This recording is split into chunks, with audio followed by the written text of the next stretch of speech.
we've looked at a number of issues in the broad area of strategy implementation. Let's bring these various issues together and let's look at some of the typical problems in strategy implementation.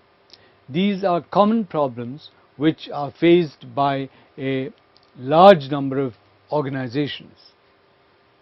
1. Managers fail to give a sense of direction. Strategy is about implementing a particular course of action for a particular purpose. This is known to people who formulate that strategy. Now, as we have seen, strategy formulation is always by a small group of people. Yes, over the years, the inputs to strategy formulation has increased, has diversified, and today inputs come from across the organization, particularly from people in the front line. However, the actual formulation is by a small group of people. Now, the purpose of a particular strategy should not be confined to that group of people. So what is typically done is that strategy formulation team ensures that the managers of different departments across the company are made aware of the broad sense of direction, the broad purpose of the strategy. Okay? However, some of these managers of departments fail to transmit this information further down the line within their departments. Therefore, for instance, if a company has chosen a strategy of market penetration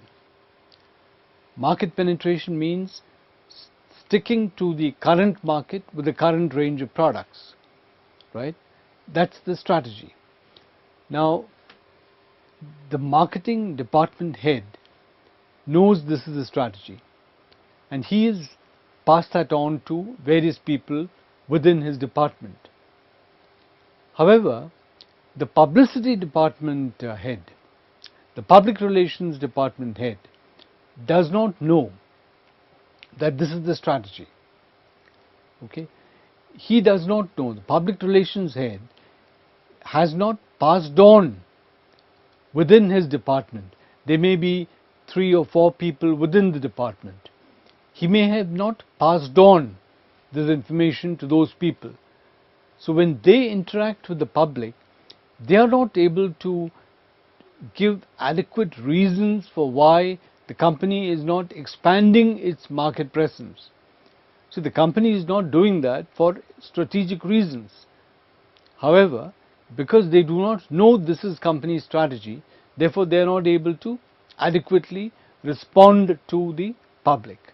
So here is a case where managers fail to give a sense of direction. Then a very common problem in strategy implementation is that coordination is not adequate.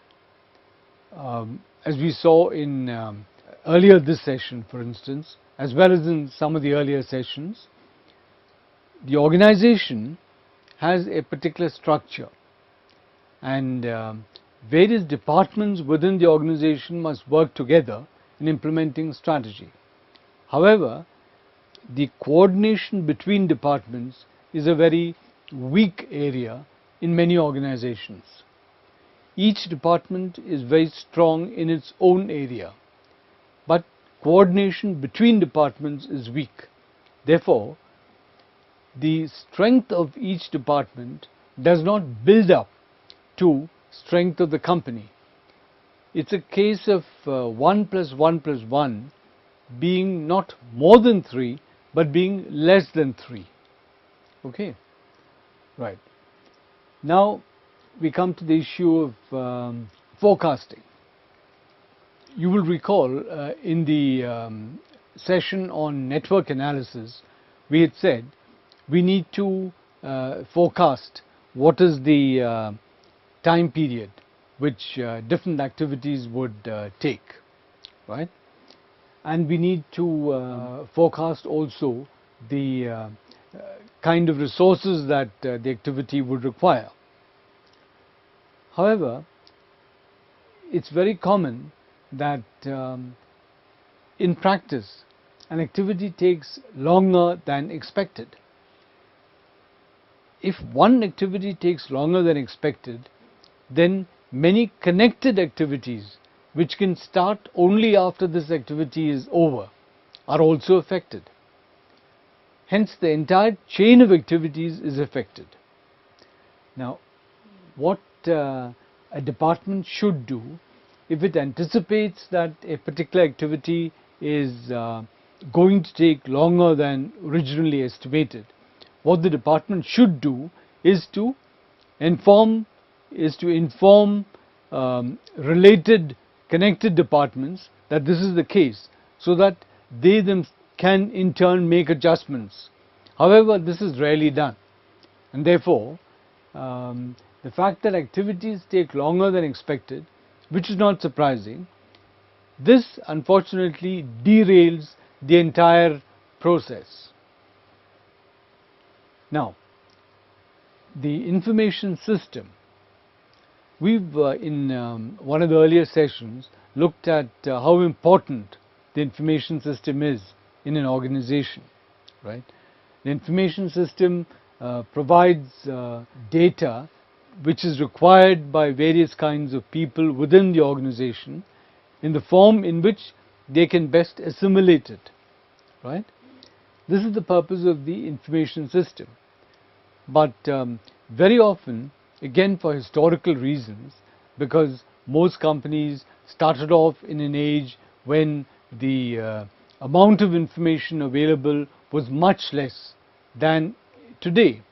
Therefore, information systems were much simpler in those days, and historically those simple structures have continued, whereas given the depth of information available today, given the wide variety of sources of information available today, the system really needs to be much more complex. But this has not been done. Therefore, information system inadequacy is one major problem in strategy implementation. Well, unexpected problems always arise, right? And we must be prepared for the unexpected. But the fact of the matter is that when an unexpected problem arises, it very often tends to throw the entire implementation schedule off gear. Okay? The last point is really one of the most important points in implementation. It's one of the most important points in why implementation problems arise, and this is that tasks are not properly defined. See, if the task was properly defined, then the estimation of time would have been done much better. Then the problem of activities taking longer would not have come. If the task had been properly defined, then the various people involved in that task, the various departments involved in that task would have been defined in a better manner, and coordination problems would not have arisen. So there are several problems that arise when the task is not properly defined. So let's take a look at what this video we've been referring to, what they feel is the issue, are the main issues in strategy implementation. What are the main problems that they think, which they face in strategy implementation? Let's flip the analysis around for a second and focus on the reasons why strategy implementation fails. And this is based on the research findings of a survey of Fortune 500 companies. Surely they would have the resources at their disposal in order to get this right. But that's not always the case. And so we can probably learn from their mistakes to summarize how we should be thinking about strategy implementation. For instance, some of the implementations pertain to the programming taking much longer than originally planned. There was unanticipated major problems that arose. There was activities that were ineffectively coordinated. There was competing priorities that took away from the strategy implementation initiative. The strategy implementation involved employees that didn't have the capabilities to do what was asked of them. The lower level employees were inadequately trained. There was uncontrollable external environmental factors that created problems that the strategy was unable to adapt to. Departmental managers providing inadequate leadership and direction. Key implementation tasks and activities that were poorly defined. And then finally, information systems that were inadequate to monitor the activities of the strategy implementation. In this session, we've looked at the whole process of strategy implementation, which is a critical part of the strategy process. We've understood what are the specific factors that we need to address in order to ensure that strategy implementation is quick, strategy implementation is productive, and strategy implementation takes place as planned. Thank you.